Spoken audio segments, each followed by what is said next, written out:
안녕하세요. 저는 30대 후반의 서울에 살고 있는 직장인이자 아이 아빠입니다. 최근 저에게 생긴 일련의 사건들로 인해 많이 힘들기도 했고 많은 생각을 하기도 했네요.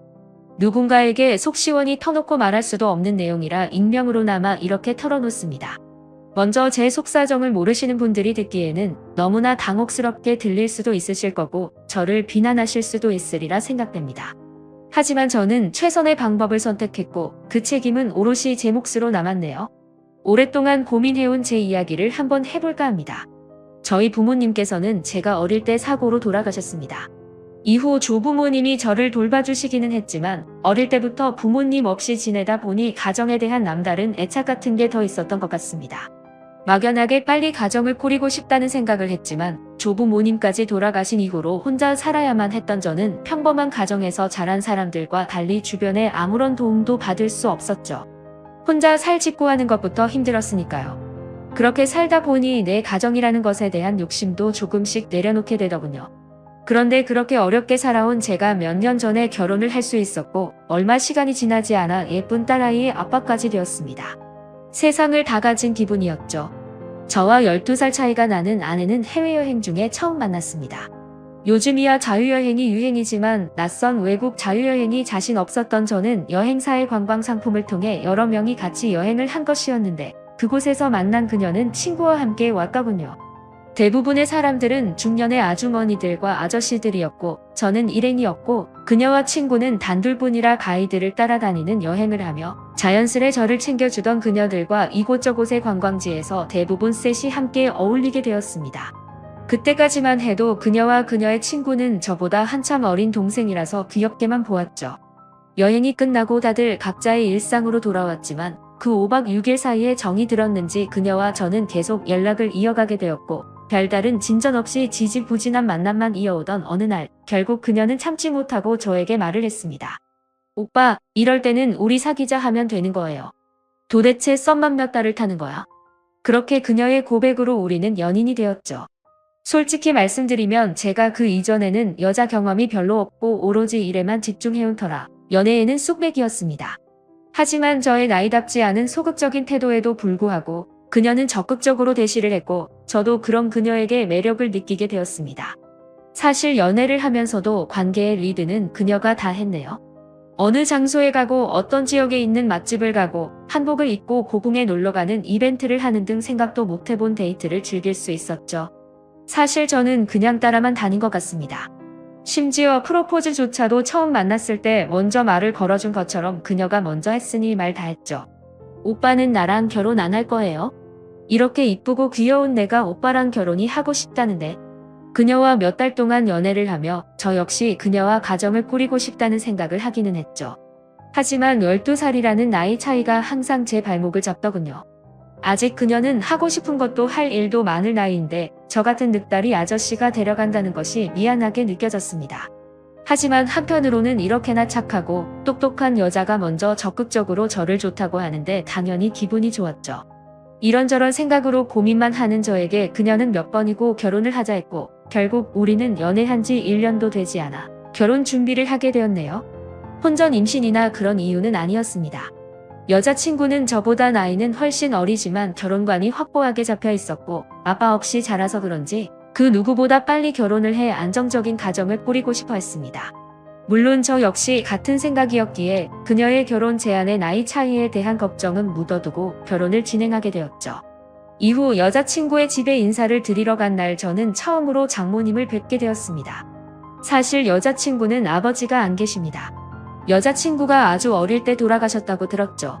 그래서 여자친구는 아버지의 얼굴조차 모른다고 했습니다. 그래서 그동안 혼자서 딸을 키우셨을 장모님을 생각해서 홍삼 선물 세트와 과일 바구니를 들고 인사를 갔죠. 한우도 사가려고 했는데 장모님이 고기를 즐기지 않는다고 하더군요. 그리고 장모님을 처음 뵌 순간 저는 충격을 받았습니다. 어머님이라고 호칭을 부르기조차 민망할 정도로 너무나도 젊고 청초하신 느낌의 여성분이셨으니까요. 제가 상상했던 어머니의 모습과는 너무도 달라서 전 잠시 어버버했던 것 같네요. 뭘 그렇게 놀라, 내가 엄마 젊다고 했잖아. 죄송합니다. 당황한 표정이 그대로 얼굴에 드러났는지 여자친구가 제 옆구리를 쿡 찌르며 말했습니다. 물론 장모님께서는 이른 나이에 여자친구를 낳으셨다는 이야기는 익히 들어 알고는 있었으나 실제로 뵈니 당황스러울 정도로 젊으시더군요. 함께 식사하는 내내 장모님의 나이가 가늠이 안 될 정도였으니까요. 머릿속으로 장모님의 나이를 계산하는데 정신이 팔려 무슨 음식을 어떻게 먹었는지 기억이 안 날 정도입니다. 그날 장모님과의 첫 만남을 마치고 집에 와서 아내와 통화를 했죠. 많이 놀랐어. 솔직히 좀 놀라긴 했지. 말만 들었지 그렇게 젊으실 줄은 상상도 못했어. 사실 엄마가 날 18살에 낳아서 미혼모였고 미리 말하려고 했는데 역시 입이 안 떨어지더라고. 엄마 잘못이 아닌데 아무래도 일반적인 사람들이 보는 시선이 좋진 않으니까. 그날 통화를 하며 알게 된 사실이지만 장모님께서는 고등학교 졸업도 하시기 전에 여자친구를 낳으셨다고 합니다. 그리고 장인어른은 사실은 돌아가신 것이 아니라 아이를 가진 장모님을 버리고 도망가 버린 것이라 하더군요. 당시 20살이었던 여자친구의 아버지는 장모님이 임신을 했다고 알리자마자 바로 군대를 핑계로 슬그머니 연락을 끊고 사라졌다 합니다. 이후 장모님께서는 부모님의 도움을 받아 출산을 했고 그런 놈은 있고 살라는 부모님의 권유에 따라 그 남자는 죽었다 생각하고 절대 찾을 생각도 없이 혼자 제 여자친구를 키우신 거죠. 이후 다른 남자 또한 단 한 명도 만나지 않고 오로지 아이만 키우며 살아오셨다고 해요. 그나마 여자친구의 외갓집이 부유한 편이라서 다행히 두 모녀는 경제적으로는 고생하지 않고 생활할 수 있었던 것 같습니다. 아주 어릴 때는 외삼촌이 아빠인 줄 알았어. 하며 웃는 아내가 외갓집에서 얼마나 많은 사랑을 받고 자랐는지 예상이 되더군요. 저 역시 조부모님의 도움으로 성장했지만 제가 자란 환경과 전혀 다른 분위기였다는 것이 느껴졌습니다. 언제나 긍정적이고 밝고 매사 심플하기까지 한 아내 덕분에 저는 언제나 마음이 편했고 나이는 어려도 이 사람은 인생을 함께할 좋은 배우자라고 생각했습니다. 사실 여자친구와 헤어질 생각이 들진 않았습니다. 막연하게 무언가 과연 이게 맞는 건가 하는 생각이 들 뿐이었죠. 물론 제가 그 상황에서 시간을 끌은 점은 저의 미숙한 부분이었고 어리석은 행동이었습니다. 하지만 그 당시에는 제가 느끼는 혼란을 그 누구에게도 말하기조차 힘들더군요. 그런 저의 행동에 여자친구는 더욱 답답하고 힘들었을 테죠. 하지만 저의 불분명한 태도에도 더 이상 보채지 않고 기다려주더군요. 그런 여자친구에게 더욱 미안한 마음이 들었습니다. 그렇게 장모님께 인사를 드린 후 3달 정도 아무런 진전 없이 지내고 있던 어느 날 장모님께서는 자신의 특별한 가정사 때문에 이 결혼이 멈췄다고 생각을 하셨는지 저에게 따로 연락을 해 만나자고 하시더군요. 그렇게 따로 만난 자리에서 장모님은 저에게 말씀하셨습니다. 나 자신과 내 딸의 인생은 완전히 별개라는 걸 알라둬요. 우리 딸은 정말 독립적인 아이죠. 나 역시 사위 될 사람과 내 나이가 5살밖에 차이 나지 않는다는 것이 쉽지는 않아요. 장모로서 사위를 편하게 대하는 것도 쉽지 않고 다른 사람의 구설에 오르내릴 수 있다는 생각도 했어요. 하지만 나도 노력하는 중이에요. 그리고 두 사람이 결혼한 후에는 둘만의 가정을 만들어서 행복하게 살면 되는 거죠. 그러니 나에 대한 어떤 생각도 딸 아이와의 결혼을 결정하는데 영향을 미치지 않았으면 좋겠네요. 그리고 두 사람이 확실하게 결혼을 결정하고 나면 나 역시 사위를 편하게 대할 거예요. 말도 놓을 거고요. 두 사람의 결혼에 나를 넣지 말고 생각하길 바래요. 정말 온화하고 부드럽게 말씀하셨지만 그 말씀 안에는 단호함과 신뢰가 가는 카리스마가 있었습니다. 장모님의 말씀은 한마디로 본인의 존재가 저희 결혼 생활에 불편할 수 있으니 결혼 후에는 저희와 거리를 두고 살아가겠다는 뜻이었죠. 전 장모님의 말씀을 듣고 딸에게 혹여 피해를 끼칠까 하며 걱정하시는 마음을 느낄 수 있었습니다. 장모님과의 만남 이후 제 마음에 불편했던 마음을 내려놓을 수 있게 되었고 마침내 저희는 결혼을 하게 되었습니다. 장모님의 도움을 받아 신도시의 아파트를 분양받을 수 있었고 몇 년 뒤 그 집이 완공될 때까지는 일단 제가 살던 푸른빌라에서 신혼살림을 차리게 되었죠. 그렇게 우여곡절 끝에 행복한 결혼 생활이 시작되었고 아내의 바람대로 결혼하자마자 임신을 하게 되었죠. 아내의 소원은 단란한 가족의 생활이었습니다. 그리고 아내는 무사히 건강하고 예쁜 딸아이를 출산했습니다. 아이가 태어나니 현재 지내고 있는 집이 좁게 느껴지기는 했지만 얼마 후면 새 아파트가 완공될 예정이었기에 우리는 마냥 행복하기만 했습니다. 그런데 사람이 뭔가 마음이 불편하고 내키지 않을 때는 다 그럴 만한 이유가 있는 것일까요? 행복한 생활에 빠져 있기도 잠시 우리 가정은 한순간에 산산이 부서지고 말았습니다. 혼자 아이를 돌보며 손목에 무리가 온 아내가 하루는 저에게 아이를 맡기고 병원에 다녀오던 중 음주운전자가 낸 교통사고를 당하게 된 것이죠. 사고 직후 화재까지 일어난 큰 사고였기에 아내는 손 써볼 틈도 없이 그 자리에서 사망하고 말았습니다. 그렇게 사랑스러운 제 아내는 이제 돌도 되지 않은 딸아이만 남겨둔 채 하늘나라로 가고 말았죠. 저는 아무것도 할 수 없었죠. 아내의 갑작스러운 죽음은 저에게도 감당할 수 없는 큰 충격이었기 때문입니다. 어떤 정신으로 장례를 치렀는지조차 모르겠네요. 사망사고를 낸 음주운전자는 실형을 살게 되었고 보험금도 나왔지만 그것으로 저와 딸아이의 충격까지 보상받을 수 있는 것은 아니었습니다. 그나마 한 가지 다행인 것은 딸이 아직 아기여서 엄마의 죽음을 인지할 수 없다는 것이었죠. 하지만 제가 할 수 있는 것은 아직 젖도 떼지 못한 딸을 안고 오는 것밖에 없었습니다. 이 모든 것이 다 제 탓이라는 자책감에 너무 괴롭기만 할 뿐이었죠. 딸아이를 지키고 키워야 하는 생각조차 하지 못할 정도로 아내를 잃은 슬픔을 감당할 수 없었습니다. 결국 저는 정상적인 생활을 하지 못할 정도로 폐인이 되었고 먼저 간 아내를 따라가고 싶다는 생각을 하기에 이르렀죠. 그런 어둠의 시간을 보내던 어느 날 오랜만에 집에 초인종이 울렸습니다. 이서방, 집에 있어? 시끄러운 벨소리에 정신을 차려보니 장모님이 찾아오셨다군요. 저는 자고 있는 아기를 살핀 후 조심스레 문을 열었습니다. 아이고, 집이 꼴이 이게 뭐야? 지민이는? 하며 들어온 장모님은 가장 먼저 아이를 살피고 바로 집안일을 하기 시작했습니다. 아내가 그렇게 떠났어도 아이는 지켜야지. 지금 이게 뭐 하는 거야? 회사도 안 간 거야? 어린 지민이 두고 내 딸 따라가기로 마음먹은 거야. 그런 장모님의 모습을 보며 아무런 말도 하지 못했죠. 그날 이후 장모님은 매일매일 찾아오시다가 언젠가부터는 지민이와 함께 옆방에서 주무시며 아이를 봐주셨습니다. 솔직히 저는 혼자 지내고 싶었지만 아기 때문에 어쩔 수 없었어요. 처음에는 그렇게 막무가내로 오신 장모님이 귀찮고 불편했습니다. 하지만 장모님 덕분에 무사히 일상으로 돌아올 수 있었고 회사로 복귀할 수도 있었죠. 무엇보다 아이에게 엄마의 빈자리를 채워줄 수 있어 다행이라는 생각이 들었죠. 그때 장모님이 저희 집으로 찾아오지 않으셨다면 제가 어떤 선택을 했을지는 아무도 모를 일입니다. 분명히 전 아이에게 좋은 아빠가 되어주겠다고 약속을 했는데 아내와의 갑작스러운 이별을 하며 제 슬픔에 도취되어 아이조차 생각하지 못한 거죠. 장모님이 오신 이후 힘들지만 다시 하루하루를 살게 되었습니다. 그리고 그 지민이의 돌이 지나고 얼마 후에 분양받은 집이 완공되어 저와 아이 그리고 장모님은 그 집으로 이사를 하게 되었습니다. 새로운 환경으로 옮기고 한 해 두 해 지나며 아내에 대한 슬픔도 조금씩 잊혀져 가는 듯 했습니다. 장모님께서는 지극정성으로 저희 딸을 키우시며 본인 딸을 잃은 슬픔을 견뎌 나가셨던 것 같습니다. 물론 저에게도 잘해주셨습니다. 아침밥을 항상 챙겨주셨고 퇴근 후 같이 식사할 때도 많았죠. 저 대신 아이를 돌봐주시는 장모님이 힘들지 않도록 집안일에도 신경을 썼습니다.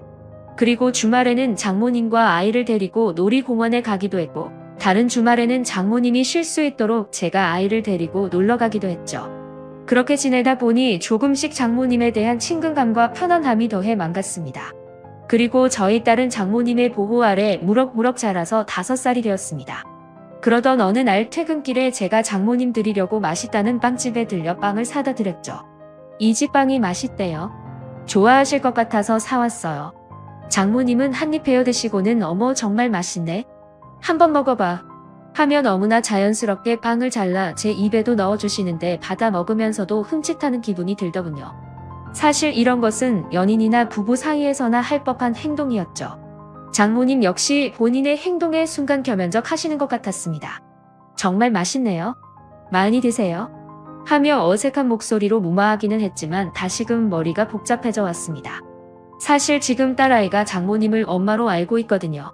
아직 어린 딸에게 엄마가 없다는 것을 알려주는 게 좋을지 판단이 서지 않았고 자연스레 할머니를 엄마로 생각하고 있는 아이에게 어떻게 바로 잡아줘야 할지 방법도 모르겠어서 그대로 방치를 해왔죠. 하지만 이것을 깊이 생각하지는 않았습니다. 아이 기준으로 그냥 엄마 아빠라고만 생각했을 뿐 장모님과 제가 부부인 것은 아니니까요. 그런데 아이가 어린이집을 다니면서는 상황이 조금 달라졌습니다. 입소는 제가 시키기는 했지만 장모님이 아이의 등하원을 해주고 계시기 때문에 자연스럽게 엄마들 사이에서도 장모님이 딸의 엄마가 되어 있었죠. 그리고 놀이터에서 아이들이 놀 때도 장모님이 아이의 엄마로 인식되어 있었습니다. 하지만 저도 장모님도 이것을 굳이 바로 잡으려는 노력을 하지는 않고 지냈네요. 그러던 어느 날 조금 이른 퇴근을 했더니 아이가 놀이터에서 놀고 있더군요. 그리고 장모님은 아이 엄마들과 함께 어울리고 계셨습니다. 놀이터로 다가가 아이 이름을 부르자 아이가 아빠 하며 쪼르르 달려와 안겼고 함께 있던 엄마들은 당연하다는 듯이 지민이 아빠시구나 안녕하세요 하고 인사를 하더군요. 그리고 장모님에게 지민 엄마 얼른 가요 지민 아빠 오셨네 라고 말했습니다. 저는 그 대화를 듣고 뜨끔하는 생각이 들었지만 아무렇지 않은 척 조용히 목례를 하고 돌아섰고 장모님 역시 먼저 들어갈게요 하고 저와 아이와 함께 집으로 들어오셨죠. 그날 이후 장모님도 저도 서로 그에 대한 이야기는 한 번도 꺼내지 않았습니다. 하지만 머릿속이 복잡해지는 것은 어쩔 수 없더군요. 사실 이 아파트로 이사한 이후 장모님과 저는 잠자리만 하지 않았지 거의 부부처럼 지내왔습니다. 알고 지내는 이웃 주민들 거의가 저와 장모님을 부부로 생각하고 있다면 말 다 했죠. 저희 장모님께서 나이 많은 어르신 같은 느낌도 아니고 솔직히 제가 친하게 지내는 선배가 저희 장모님과 동갑입니다. 심지어 장모님이 더 어려 보이기까지 하고 성격도 옷 입는 스타일도 훨씬 젊고 세련되었죠. 장모님이 점점 여자로 보이는 것 같아 혼란스러운 기분을 감출 수가 없었습니다. 착하고 여린데다가 아름답게까지 한 장모님이 아니었다면 제가 혼자 어린 피덩이인 딸을 어떻게 키웠을지 상상조차 되지 않습니다. 이 부분은 장모님께 너무나 감사드리죠. 저의 솔직한 심정을 장모님께 말씀드리고 싶다가도 마음이 정말 어쩔 줄 모르겠고 복잡하기만 했습니다. 저의 이런 고민을 장모님께서 어떻게 받아들이실지 알 수가 없었죠. 하지만 저는 결정을 내려야만 했습니다. 어차피 진실은 언젠가 모두 드러나게 되어 있고 딸아이도 언제까지 속일 수는 없는 부분이었죠. 장모님, 잠깐 말씀 좀 나누시죠. 딸아이 옆에서 잘 준비를 하시던 장모님을 불러 거실에서 대화를 하게 되었습니다. 지민이가 장모님을 엄마로 알고 살게 해도 되는 건지 오랫동안 생각을 해봤어요. 나도 그게 걱정이야. 처음에는 그냥 엄마가 없다는 것이 안타까워서 그리 알게 두었지만 지민이가 바깥 활동을 시작하니 사위가 남편이 되어버리네 하며 씁쓸하게 웃으시는 장모님께 죄송한 마음이 들었습니다. 저 때문에 죄송합니다. 이 서방이 죄송할 게 뭐가 있어. 내가 젊은 할머니라서 이렇게 된 것을 한숨을 쉬는 장모님 앞에 아무런 말도 할 수 없었죠. 그러자 장모님이 말을 이었습니다. 예전에 말이야, 내 딸이 제 외삼촌을 아빠로 생각했던 시기가 있었어. 처음엔 아빠가 없는 것이 너무 마음이 아파서 그냥 뒀는데 나중에 아빠가 아니라 외삼촌이라는 것을 알고 얼마나 속상해하던지 미리 말해주지 못한 것이 너무 미안했어. 저는 장모님의 이야기를 듣고 확실하게 결심할 수 있었습니다. 이제 지민이 제가 키울게요. 아이가 더 큰 혼란을 겪지 않으려면 제가 키우는 것이 최선의 방법인 것 같습니다. 사실 아이 핑계를 대기는 했지만 솔직히 말해서 저는 이미 장모님을 여자로 좋아하고 있다는 것을 깨달았죠.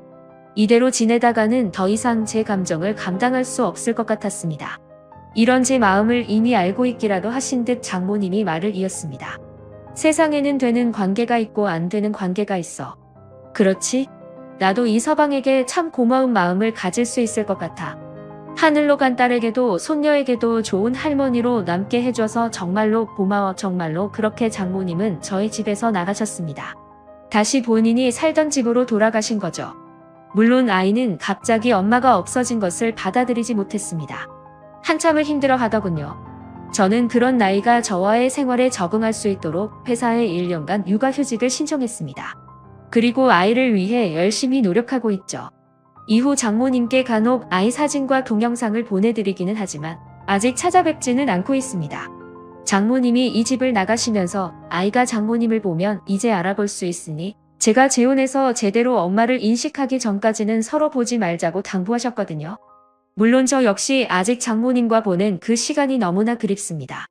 하지만 장모님 말씀대로 저와 장모님은 안 되는 관계이니 이대로 접을 수밖에 없겠죠. 저는 아직은 재혼 생각은 딱히 없네요. 나중에 시간이 지나면 제 생각이 어떻게 바뀔지는 모르겠지만 지금은 딸 아이를 위해 최선을 다하며 살아가 보려 합니다. 제 이야기를 들으신 누군가는 저를 정신 나간 놈이라고 비난할 수도 있다고 생각합니다. 그래서 주변 지인에게 이런 이야기를 털어놓을 수 없는 것이 사실이었죠. 그래도 이렇게 익명으로나마 털어놓을 수 있다니 조금 후련한 기분도 드네요. 저의 조금은 부끄러운 심정을 담은 이야기를 읽어주신 분들 여러분의 가정에 행복 많이 가득하시고 좋은 추억 많이 만드시길 기원합니다. 지금까지 제 이야기를 들어주셔서 고맙습니다. 네, 오늘 사연은 여기까지입니다.